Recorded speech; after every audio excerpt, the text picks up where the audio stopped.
पीने का आप देखो, जानवरों तक के नियम है, वे अपने धर्म से विचलित नहीं होते। पशु कभी धर्म से विचलित नहीं होता, इसीलिए तो उनके लिए कोई प्रवचन नहीं होता ना उन्हें सिखाना पड़ता। अच्छा आप देखो, गाय चाहे जितने दिन की भूखी हो, 5 दिन से कुछ खाने को न मिला हो, पर गाय के सामने मांस रख दो, कभी नहीं खाएगी, कभी नहीं खाएगी। और शेर चाहे 7 दिन का भूखा हो, हरी हरी घास रख दो, शेर कहता है कि मैं मांस खाने वाला हूं, घास नहीं खा सकता। गाय कहती है मैं घास खाने वाली हूं, मांस नहीं खाऊंगी। और भगवान ने उनके दांत भी उस तरह के बनाए हैं, शेर के दांत उस तरह के मांसाहारी जैसे दांत है, और गौ माता के दांत जैसे घास।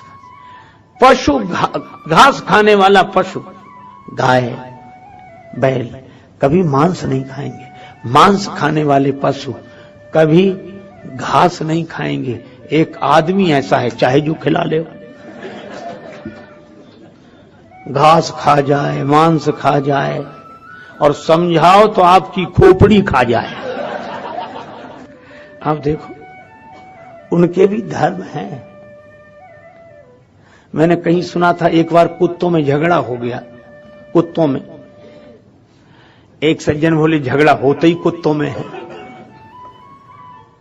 लेकिन एक बात थी, बाकी के कुत्तों ने उसे नाराज होकर निकाल दिया, चल जा, चला गया। मैं लौट कर नहीं आऊंगा। बाकी के लोग बोले आना भी मत, मिलाएंगे नहीं हम तुम्हें अपने समूह में। पर कुत्ता ही ठहरा, दूसरे दिन बाद आ गया, दूसरे ही दिन। तो बाकी के कुत्तों ने डांटा कि फिर तू लौट कर आ गया, अरे कलुआ जा, चला जा यहां से, अरे दल बदल हुआ, और तेरे लौट आने से हैरान हैं हम, और तुझे फिर दल में रख लें, क्या इंसान हैं हम आदमी हैं जो ऐसा करें? हम पशु हैं, हमारा भी धर्म है सिद्ध। अब तो किसी का कोई धर्म नहीं, न सोने का धर्म, न जागने का धर्म, न खाने का धर्म, न पीने का धर्म, न पहनने का धर्म, न पंथ सोई जो यही मन भावा, जिसे जो अच्छा लगे बस वही रास्ता है।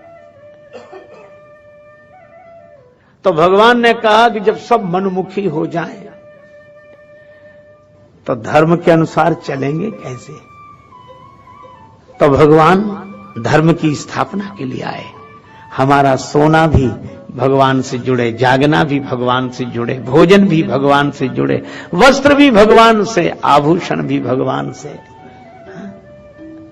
फिर इंद्रियों को जोड़ें, सुनना भी भगवान का नाम, बोलना भी भगवान का नाम, देखना भी भगवान।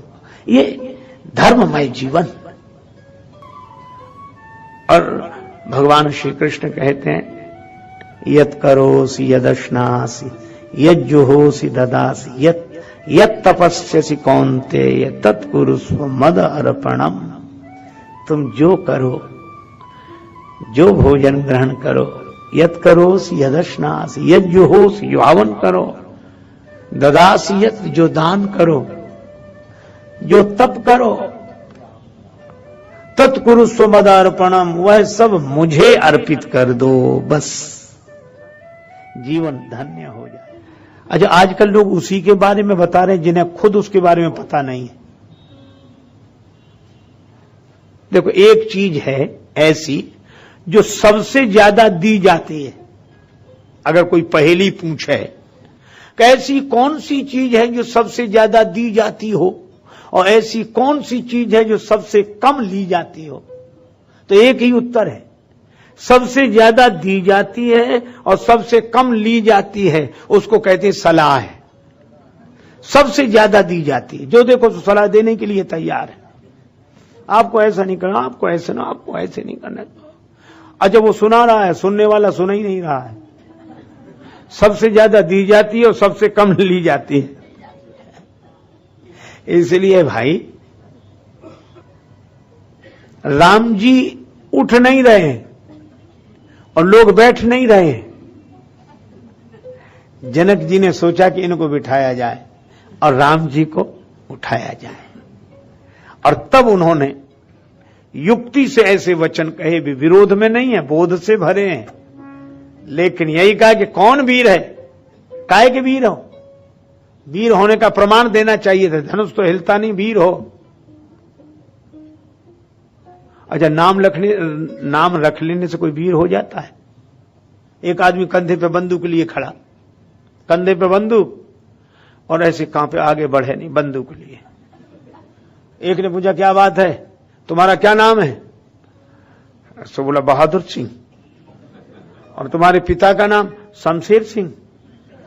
कंधे पे क्या है? बंदूक। तो आगे क्यों नहीं बढ़ते? कुत्ता भौंक रहा है। ये बहादुर सिंह, शमशेर सिंह, बंदूक। तो नाम रख लेने से कोई वीर हो जाएगा? जनक जी ने कहा कि वीरता का कार्य करके दिखाते, धनुष तो हिला नहीं। हमने समझ लिया पृथ्वी वीरों से रहित हो गई। लक्ष्मण जी उठकर खड़े हो गए। अब लक्ष्मण जी को बड़ा क्रोध आया। अच्छा देखो, धर्म को आधार बनाकर ये कथा कई बार आपने सुनी, कथा वही है, पुरातन है, पर संदेश सनातन है। धर्म की दृष्टि से देखो, धर्मज्ञ पुरुष क्या करता है। लक्ष्मण जी को क्रोध आया, होंठ फड़कने लगे, भौं टेढ़ी हो गई, नेत्रों में लालिमा तोड़ गई, क्रोध आया। अब आप कहेंगे धर्म की विशेषता क्या है? आजकल जितने क्रोधी हैं वे अपने को क्रोधी नहीं मानते, लक्ष्मण समझते। किसी क्रोधी ने आज तक नहीं कहा कि मैं बड़ा क्रोधी हूं। एक आदमी को मैं जानता हूं, भगवान ने उनको इतनी कमजोर काया दी है कि मैदान में तो कभी नहा ही नहीं सकते हो। एक एक नस नाड़ियां आप आराम से गिन सकते हैं। अगर किसी को शोध करना हो कि शरीर में कितनी नाड़ियां हैं, तो भीतर जाने की जरूरत नहीं, बाहर से ही दिखती हैं। और वो अपने को ऐसा समझते हैं, उन्होंने हमसे झगड़ा किया, वो तो हम आ गए, नहीं तो प्रलय हो जाती, प्रलय। और जब आते हैं तो पिटकर ही आते हैं, जब आते हैं पिटकर आते हैं, और प्रलय से कम बात नहीं करते। क्रोधी बहुत है। तो एक दिन उनको क्रोध आया तो ऐसे करने लगे, ऐसे कांपे क्रोध में बहुत। फिर हम लक्ष्मण हैं महाराज, फिर हम लक्ष्मण हैं। ये न कहे कि हम क्रोध में, फिर हम लक्ष्मण हैं। अरे हम रहने दे, तेरे जैसे होते लक्ष्मण। लक्ष्मण जी जब क्रोध करते बोलते तो धरती कांपती थी, तू तो खुद कांप रहा है। ये कोई बात है? लक्ष्मण जी को जो क्रोध आता है?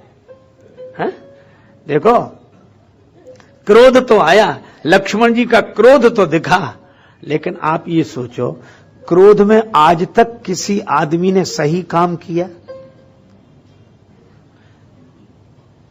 हमने तो नहीं किया, आपने किया हो तो बताओ। क्रोध में और सही काम, न वाणी सही रहे, न आंखें सही रहें।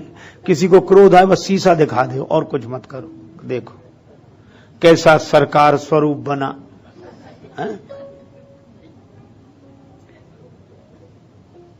और ये रूप ही बदल दे। आप ऐसे समझो, क्यों, जैसे किसी के शरीर में भूत आ जाए तो उसकी बोली बदल जाती है, आंख बदल जाती है, और कैसी कैसी चिल्लाता करता है, तो लोग समझ लेते कि ये नहीं बोल रहा, भूत बोल रहा है, भूत। इसी तरह क्रोध भूत जब जा पे आवे, क्रोध का भूत जब बोले तब देखो आदमी तो रहता ही नहीं, वो क्रोध ही। एक आदमी का हुआ विवाह, घर लौटा, दोपहर का समय, जून का महीना, मां ने हृदय से लगाया, बेटा बहू को लेकर आया। मां बोली, और बेटा, और तो ठीक है मम्मी, नहाना है। मां बोली, तो नहा ले। बोले, गर्म पानी कर दो, ठंड लग रही। जून के महीने में दोपहर को 12 बजे जवान आदमी, ठंड लग रही है। उसकी पत्नी ने सुना तो चूड़ियां फोड़नी शुरू की। सास बोली कुलच्छनी ये क्या कर रही है, चूड़ियां काहे को फोड़ रही है। पत्नी बोली माता जी हमने सोचा कि जो कल करना है सो आज ही करें। जिनका जून में ये हाल है ये जनवरी में बचेंगे। एक हमारे पास सज्जन थे महाराज, वो ऐसे कहते अब हम कहां चले जाएं, कैसे चले जाएं, हम अकेले कभी निकले नहीं, हम बड़े सुकुमार हैं, कहां चले जाएं। और छोड़ दे तो अकेले चले ही जाएंगे। कई बार आए गए। एक बार बोले हम बड़े सुकुमार हैं। अरे उनका सुकुमार नहीं कमजोर हो, ये कहो कमजोर। सुकुमार माता पार्वती हैं, अति सुकुमार नतन तप जोगु, लेकिन तपस्या आरंभ कर दी शिव जी का नाम लेकर। भगवान तो एक, देखने वाले अनेक, लेकिन सबको अलग अलग तरह से दिखाई दे रहे हैं।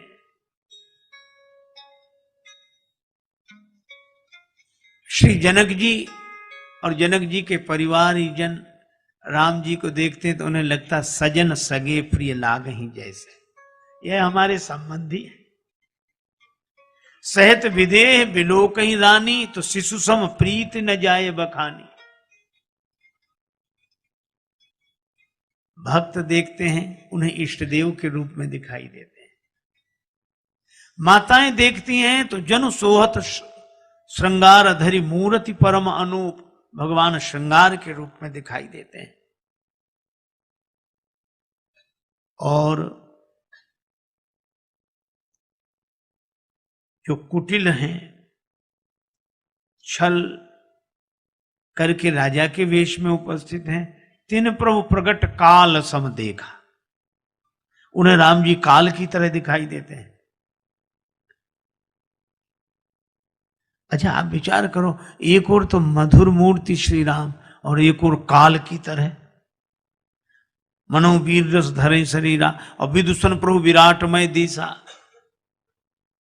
ये इतने अलग अलग तरह से दिख रहे हैं। अरे भगवान तो एक ही हैं, हम अपनी भावना के अनुसार अलग अलग रूपों में देखते हैं।